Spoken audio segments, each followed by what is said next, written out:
Ceci est un livre audio autogénéré par Google. Livre La comédie humaine, volume 01. Par Honoré de Balzac.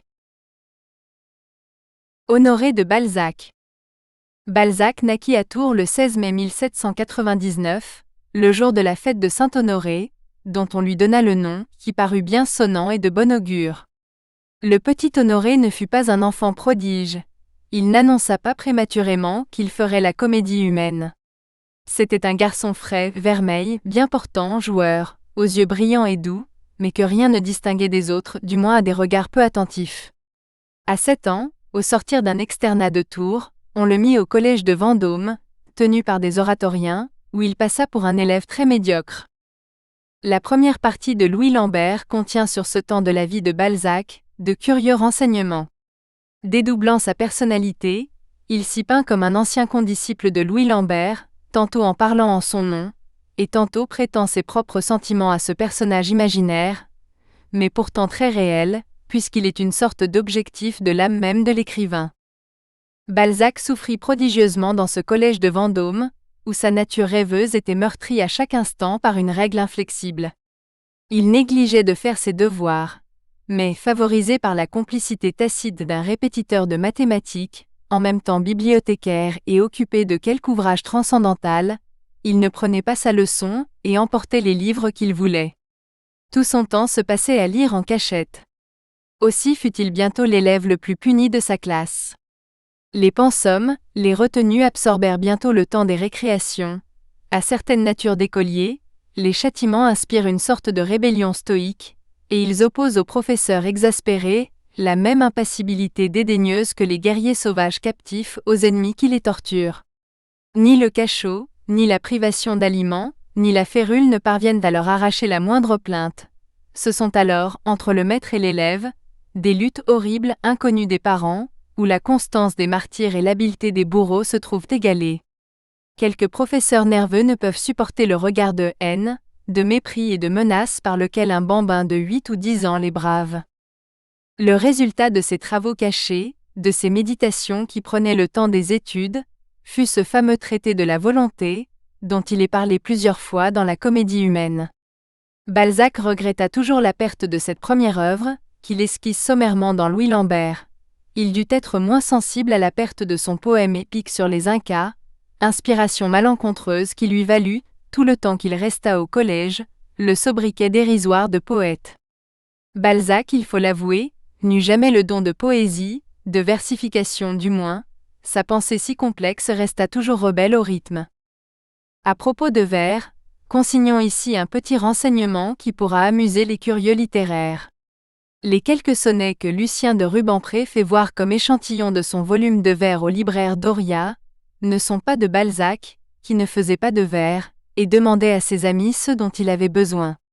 Le sonnet de la Marguerite est de Madame de Girardin, le sonnet sur le camélia de Lassailly, celui sur la tulipe de votre serviteur. Modeste Mignon renferme aussi une pièce de vers, mais nous en ignorons l'auteur. Pas plus dans la famille qu'au collège, l'intelligence de Balzac ne fut devinée ou comprise. Même s'il lui échappait quelque chose d'ingénieux, sa mère, femme supérieure cependant, lui disait « Sans doute, Honoré, tu ne comprends pas ce que tu dis là. » Et Balzac de rire, sans s'expliquer davantage, de ce bon rire qu'il avait. La famille de Balzac étant revenue à Paris, il fut mis en pension. Là, comme au collège de Vendôme, son génie ne se décela point, et il resta confondu parmi le troupeau des écoliers ordinaires. Ses classes finies, Balzac se donna cette seconde éducation qui est la vraie.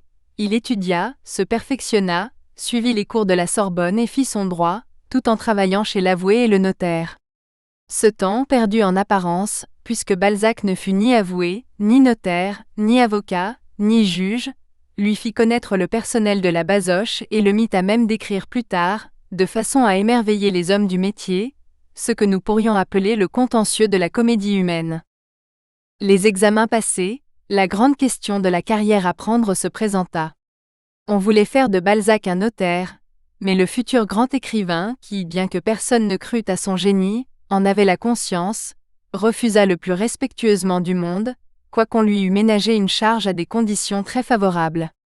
Son père lui accorda 2 ans pour faire ses preuves, et comme la famille retournait en province, Madame Balzac installa Honoré dans une mansarde, en lui allouant une pension suffisante à peine aux plus stricts besoins, espérant qu'un peu de vache enragée le rendrait plus sage.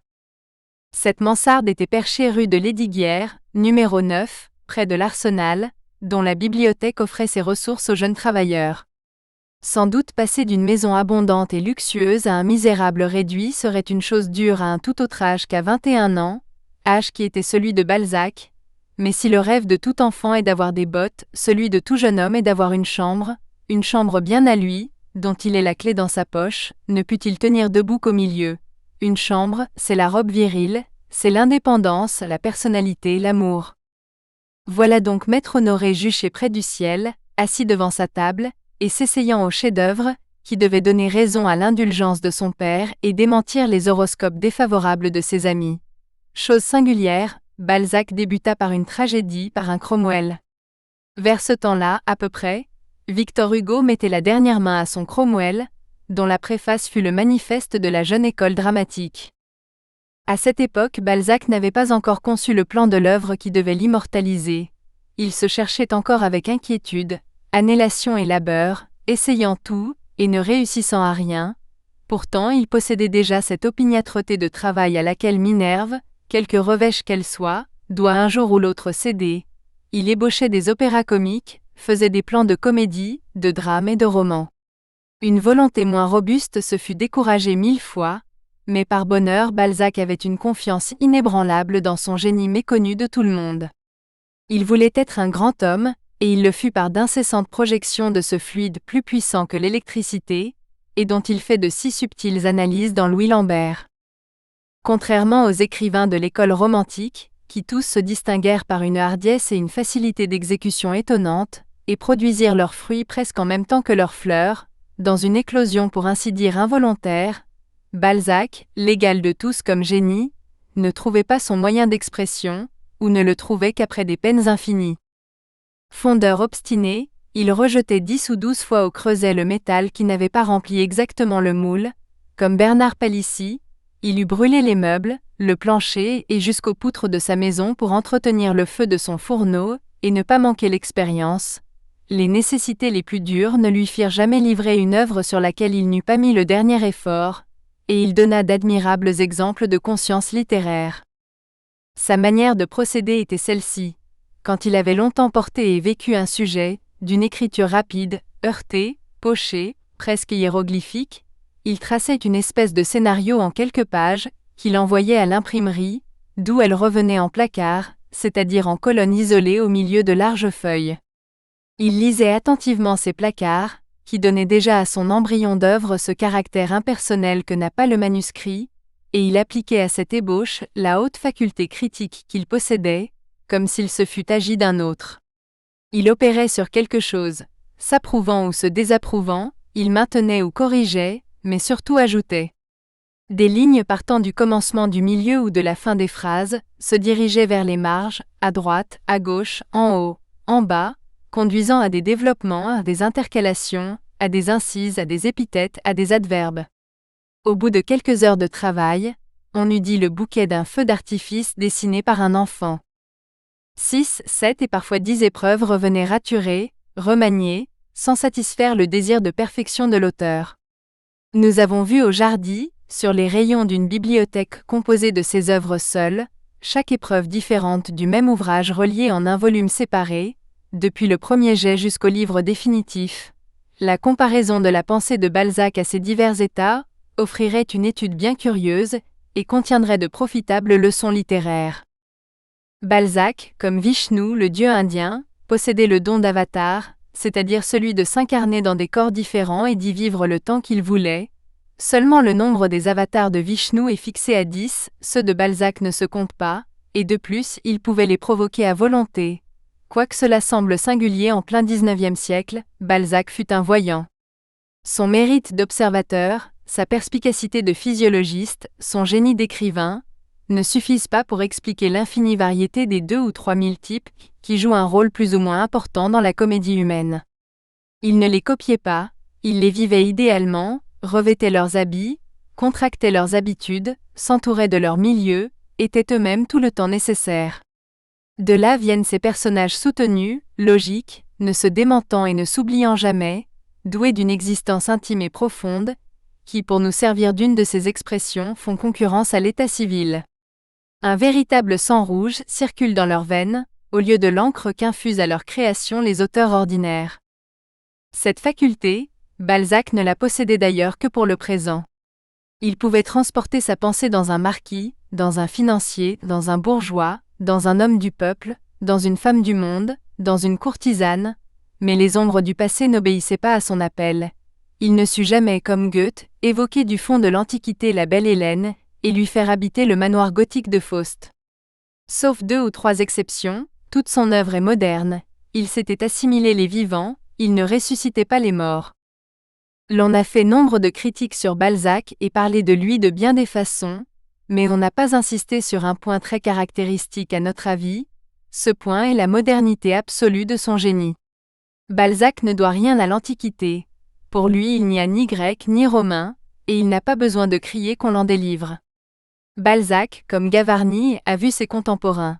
Et dans l'art, la difficulté suprême c'est de peindre ce qu'on a devant les yeux.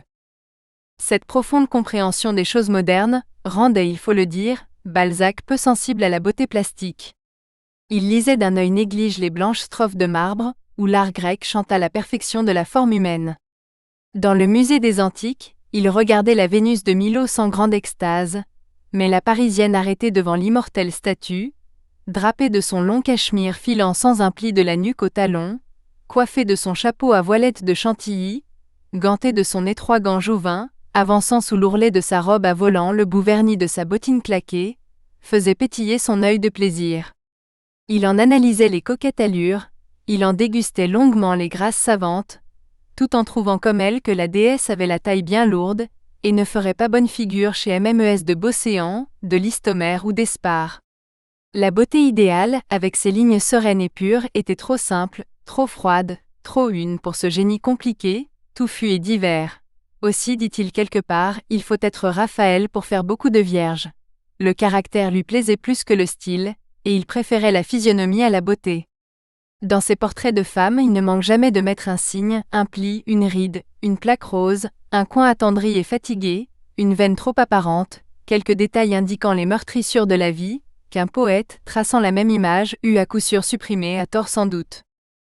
Avec son profond instinct de la réalité, Balzac comprit que la vie moderne qu'il voulait peindre était dominée par un grand fait, l'argent, et dans La peau de chagrin, il eut le courage de représenter un amant inquiet non seulement de savoir s'il a touché le cœur de celle qu'il aime, mais encore s'il aura assez de monnaie pour payer le fiacre dans lequel il l'a reconduit. Cette audace est peut-être une des plus grandes qu'on se soit permise en littérature, et seule elle suffirait pour immortaliser Balzac. La stupéfaction fut profonde, et les purs s'indignèrent de cette infraction aux lois du genre, mais tous les jeunes gens qui, allant en soirée chez quelques belles dames avec des gants blancs repassés à la gomme élastique, avaient traversé Paris en danseurs, sur la pointe de leurs escarpins, redoutant une mouche de boue plus qu'un coup de pistolet, compatirent, pour les avoir éprouvés, aux angoisses de Valentin, et s'intéressèrent vivement à ce chapeau qu'il ne peut renouveler, et conserve avec des soins si minutieux. Au moment de misère suprême, la trouvaille d'une des pièces de 100 sous glissées entre les papiers du tiroir par la pudique commisération de Pauline, produisait l'effet des coups de théâtre les plus romanesques, ou de l'intervention d'une péri dans les contes arabes. Qui n'a pas découvert au jour de détresse, oublié dans un pantalon ou dans un gilet, quelque glorieux écu apparaissant à propos et vous sauvant du malheur que la jeunesse redoute le plus, rester en affront devant une femme aimée pour une voiture, un bouquet, un petit banc, un programme de spectacle, une gratification à l'ouvreuse ou quelques vétilles de ce genre. Balzac excelle d'ailleurs dans la peinture de la jeunesse pauvre, comme elle l'est presque toujours, s'essayant aux premières luttes de la vie, en proie aux tentations des plaisirs et du luxe, et supportant de profondes misères à l'aide de hautes espérances. Valentin Rastignac, Biancon, d'Arthez, Lucien de Rubempré, Lousteau, ont tous tiré à belles dents dans les durs beefsteaks de la vache enragée, nourriture fortifiante pour les estomacs robustes, indigeste pour les estomacs débiles. Ils ne les logent pas, tous ces beaux jeunes gens sans le sou, dans des mansardes de convention tendues de Perse, à fenêtres festonnées de pois de senteur et donnant sur des jardins. Il ne leur fait pas manger des mets simples, apprêtés par les mains de la nature, et ne les habille pas de vêtements sans luxe, mais propres et commodes. Il les met en pension bourgeoise chez la maman Vauquer, ou les accroupit sous l'angle aigu d'un toit, les accoude aux tables grasses des gargotes infimes, les affuble d'habits noirs aux coutures grises, et ne craint pas de les envoyer au mont-de-piété s'ils ont encore, chose rare, la montre de leur père. Ô Corinne, toi qui laisses au cap Maïsen pendre ton bras de neige sur ta lyre d'ivoire, tandis que le fils d'Albion, drapé d'un superbe manteau neuf et chaussé de bottes à cœur parfaitement cirées, te contemple et t'écoute dans une pose élégante. Corinne, qu'aurais-tu dit de semblables héros? Ils ont pourtant une petite qualité qui manquait à Oswald. Ils vivent et d'une vie si forte qu'il semble qu'on les ait rencontrés 1000 fois. Aussi Pauline, Delphine de Nucingen, la princesse de Cadignan, Madame de Bargeton, Coralie, Esther, en sont-elles follement éprises. De cette modernité sur laquelle nous appuyons à dessein, provenait, sans qu'il s'en doutât, la difficulté de travail qu'éprouvait Balzac dans l'accomplissement de son œuvre. La langue française épurée par les classiques du XVIIe siècle n'est propre, lorsqu'on veut s'y conformer, qu'à rendre des idées générales, et qu'à peindre des figures conventionnelles dans un milieu vague. Pour exprimer cette multiplicité de détails, de caractères, de types, d'architecture, d'ameublement, Balzac fut obligé de se forger une langue spéciale, composée de toutes les technologies, de tous les argots de la science, de l'atelier, des coulisses, de l'amphithéâtre même. Chaque mot qui disait quelque chose était le bienvenu, et la phrase pour le recevoir ouvrait une incise, une parenthèse et s'allongeait complaisamment. C'est ce qui a fait dire aux critiques superficielles que Balzac ne savait pas écrire. Il avait, bien qu'il ne le crût pas, un style et un très beau style, le style nécessaire, fatal et mathématique de son idée. Nous glisserons légèrement sur le temps de sa vie, où il essaya de s'assurer l'indépendance par des spéculations de librairie, auxquelles ne manquèrent que des capitaux, pour être heureuse. Ces tentatives l'endettèrent, engagèrent son avenir, et malgré les secours dévoués, mais trop tardifs peut-être de la famille, lui imposèrent ce rocher de Sisyphe qu'il remonta tant de fois jusqu'au bord du plateau, et qui retombait toujours plus écrasant sur ses épaules d'Atlas, chargé en outre de tout un monde. Cette dette qu'il se faisait un devoir sacré d'acquitter, car elle représentait la fortune d'être cher, fut la nécessité au fouet armé de pointes, à la main pleine de clous de bronze, qui le harcela nuit et jour, sans trêve ni pitié, lui faisant regarder comme un vol une heure de repos ou de distraction. Elle domina douloureusement toute sa vie, et la rendit souvent inexplicable, pour qui n'en possédait pas le secret. Après la mansarde de la rue de Lesdiguières, Balzac, qui commençait à devenir célèbre, alla habiter à Chaillot, rue des Batailles, une maison d'où l'on découvrait une vue admirable, le cours de la Seine, le Champ de Mars, l'école militaire, le dôme des Invalides, une grande portion de Paris et plus loin les coteaux de Meudon. Il s'était arrangé un intérieur assez luxueux, car il savait qu'à Paris on ne croit guère aux talents pauvres, et que le paraître y amène souvent l'être. C'est à cette période que se rapportent ces velléités d'élégance et de dandysme, le fameux habit bleu à boutons d'or massif, la massue à pommeau de turquoise, les apparitions au Bouffe et à l'Opéra, et les visites plus fréquentes dans le monde, où sa verve étincelante le faisait rechercher, visite utile d'ailleurs, car il y rencontra plus d'un modèle. Il n'était pas facile de pénétrer dans cette maison, mieux gardée que le jardin des Hespérides. 2 ou 3 mots de passe étaient exigés. Balzac, de peur qu'ils ne s'ébruitassent, les changeait souvent. Nous nous souvenons de ceci. Au portier l'on disait, la saison des prunes est arrivée, et il vous laissait franchir le seuil. Au domestique accouru sur l'escalier au son de la cloche, il fallait murmurer, j'apporte des dentelles de Belgique. Et si vous assuriez au valet de chambre que Madame Bertrand était en bonne santé, on vous introduisait enfin. Ces enfantillages amusaient beaucoup Balzac, ils étaient peut-être nécessaires pour écarter les fâcheux et d'autres visiteurs, plus désagréables encore.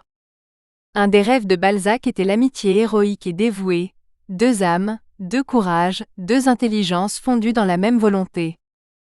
Il voulut former une association dans le goût de celle qui réunissait Ferragus, Montriveau, Ronquerolles et leurs compagnons. Seulement il ne s'agissait pas de coups si hardis, un certain nombre d'amis devaient se prêter aide et secours en toute occasion, et travailler selon leurs forces, au succès ou à la fortune de celui qui serait désigné, à charge de revanche, bien entendu. Fort infatué de son projet, Balzac recruta quelques affiliés qu'il ne mit en rapport les uns avec les autres qu'en prenant des précautions, comme s'il se fût agi d'une société politique ou d'une vente de carbonari. L'association qui comptait parmi ses membres, G2C, LG, LD, JS, Merle qu'on appelait le Beau Merle, nous et quelques autres qu'il est inutile de désigner, s'appelait le Cheval Rouge. Lorsqu'il fallait concerter quelques projets, convenir de certaines démarches, Balzac, élu par acclamation grand maître de l'ordre, envoyait par un affidé à chaque cheval, c'était le nom argotique que prenaient les membres entre eux, une lettre dans laquelle était dessiné un petit cheval rouge avec ces mots « Écurie, tel jour, tel endroit ». Le lieu changeait chaque fois, de peur d'éveiller la curiosité ou le soupçon. Dans le monde, quoique nous nous connussions tous et de longue main pour la plupart, nous devions éviter de nous parler, ou ne nous aborder que froidement, pour écarter toute idée de connivence.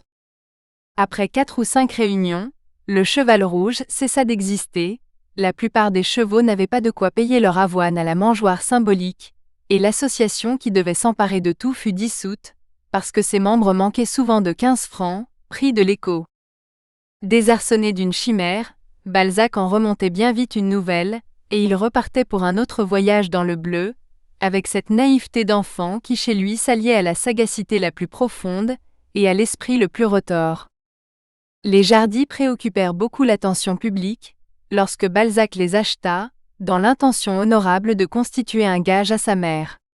En passant en wagon sur le chemin de fer qui longe Ville-d'Avray, chacun regardait avec curiosité cette petite maison, moitié cottage, moitié chalet, qui se dressait au milieu d'un terrain en pente et d'apparence glaiseuse.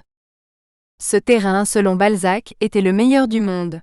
Autrefois, prétendait-il, un certain cru célèbre y poussait et les raisins, grâce à une exposition sans pareille, s'y cuisaient comme les grappes de Tokay sur les coteaux de Bohême. Le soleil, il est vrai, avait toute liberté de mûrir la vendange en ce lieu, où il n'existait qu'un seul arbre. Balzac essaya d'enclore cette propriété de murs, qui devinrent fameux par leur obstination à s'écrouler ou à glisser tout d'une pièce sur l'escarpement trop abrupt, et il rêvait pour cet endroit privilégié du ciel, les cultures les plus fabuleuses et les plus exotiques. Ici se place naturellement l'anecdote des ananas, qu'on a si souvent répété que nous ne la redirions pas, si nous ne pouvions y ajouter un trait vraiment caractéristique. Voici le projet. 100 000 pieds d'ananas étaient plantés dans le clos des jardins, métamorphosés en serre qui n'exigerait qu'un médiocre chauffage, vu la torridité du site. Les ananas devaient être vendus 5 francs au lieu d'un louis qu'ils coûtent ordinairement, soit 500 000 francs. Il fallait déduire de ce prix 100 000 francs pour les frais de culture, de châssis, de charbon. Restait donc 400 000 francs nets, qui constituaient à l'heureux propriétaire une rente splendide, sans la moindre copie, ajoutait-il. Ceci n'est rien, Balzac eut 1000 projets de ce genre. Mais le beau est que nous cherchâmes ensemble, sur le boulevard Montmartre, une boutique pour la vente des ananas encore en germe. La boutique devait être peinte en noir et rechampie de filets d'or, et porter sur son enseigne en lettres énormes, Ananas des Jardins.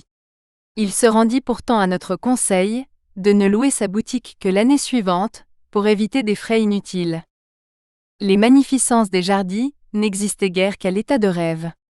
Tous les amis de Balzac se souviennent d'avoir vu écrit au charbon sur les murs nus plaqués de papier gris, boiserie de palissandre, tapisserie des Gobelins, glace de Venise, tableau de Raphaël. Gérard de Nerval avait déjà décoré un appartement de cette manière, et cela ne nous étonnait pas. Quant à Balzac, il se croyait littéralement dans l'or, le marbre et la soie, mais s'il n'acheva pas les Jardins et s'il prêta à rire par ses chimères, il sut du moins se bâtir une demeure éternelle, un monument plus durable que l'airain, une cité immense, peuplée de ses créations et dorée par les rayons de sa gloire. Personne ne peut avoir la prétention de faire une biographie complète de Balzac, toute liaison avec lui étant nécessairement coupée de lacunes, d'absences, de disparitions. Le travail commandait absolument la vie de Balzac, et si, comme il le dit lui-même avec un accent de touchante sensibilité dans une lettre à sa sœur, il a sacrifié sans peine à ce Dieu jaloux les joies et les distractions de l'existence, il lui en a coûté de renoncer à tout commerce un peu suivi d'amitié. Répondre quelques mots à une longue missive devenait pour lui, dans ses accablements de besogne, une prodigalité qu'il pouvait rarement se permettre. Il était l'esclave de son œuvre et l'esclave volontaire. Il avait avec un cœur très bon et très tendre, l'égoïsme du grand travailleur. Et qui eût songé à lui en vouloir de négligence forcée et d'oubli apparent, lorsqu'on voyait les résultats de ses fuites, ou de ses réclusions.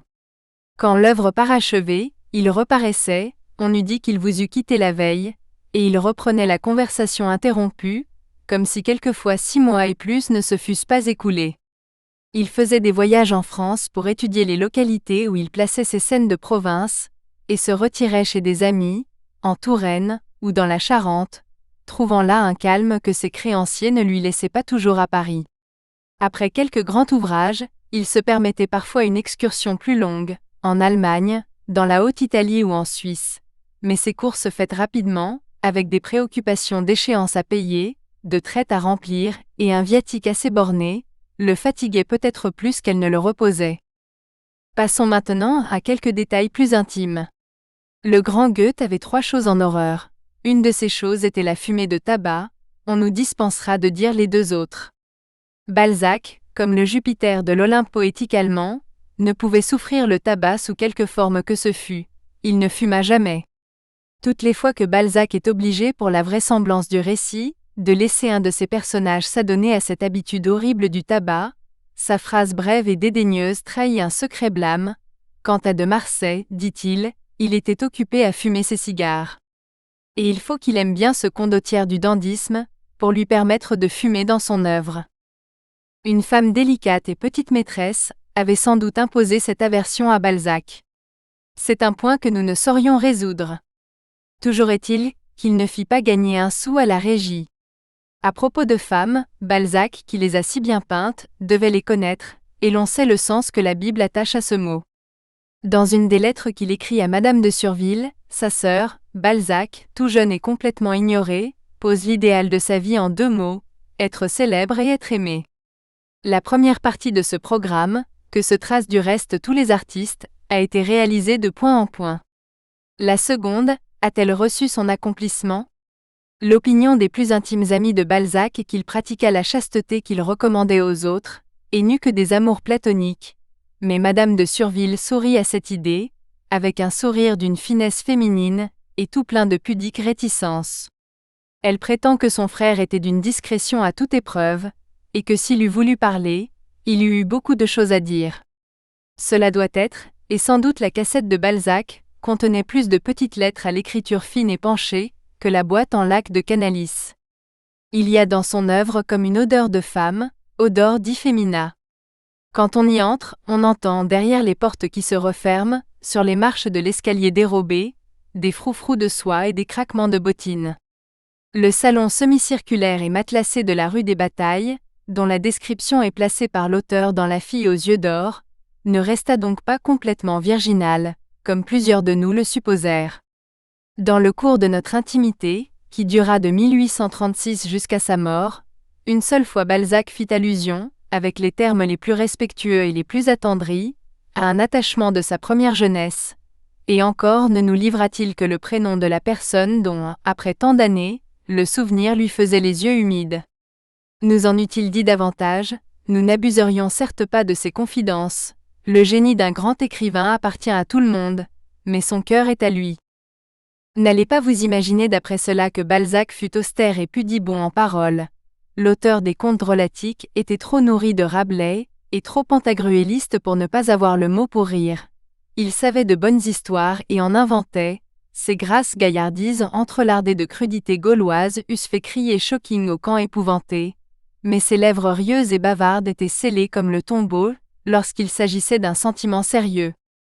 À peine laissa-t-il deviner à ses plus chers son amour pour une étrangère de distinction, amour dont on peut parler, puisqu'il fut couronné par le mariage. C'est à cette passion conçue depuis longtemps qu'il faut rapporter ces excursions lointaines, dont le but resta jusqu'au dernier jour un mystère pour ses amis. Balzac avait quitté la rue des Batailles pour les Jardins, il alla ensuite demeurer à Passy. La maison qu'il habitait, située sur une pente abrupte, offrait une disposition architecturale assez singulière. On y entrait. Un peu comme le vin entre dans les bouteilles. Il fallait descendre 3 étages pour arriver au premier. Vers cette époque, Balzac commença à manifester du goût pour les vieux meubles, les bahuts, les potiches. Le moindre morceau de bois vermoulu qu'il achetait rue de Lappe avait toujours une provenance illustre, et il faisait des généalogies circonstanciées à ses moindres bibelots.